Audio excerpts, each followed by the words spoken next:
Lizzie. Hey, Mom. Do you guys remember when you told me if I got perfect grades all the way through middle school, I could have anything I wanted? I think it was to ward off any further talk of a pony. Want to know what it is? I don't know. Do we? A family trip to Antarctica. Ponies are cute and maybe not as much trouble as we thought.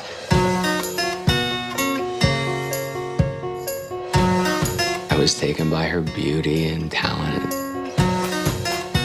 I'm accompanying the first graders. That's a big deal, B. Can I come? No, you wouldn't like it. The words are way too cute. You might die of cuteness. Yeah, well, I want to die of cuteness. It's my favorite thing to die of cuteness. Something unexpected has come up. There's much more explanation coming, but I have this one shot. Just thinking about it's got my heart racing. Bernadette?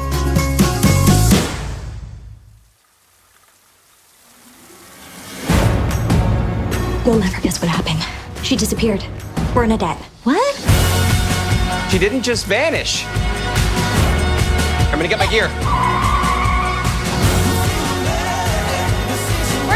Bernadette! Bernadette. Oof.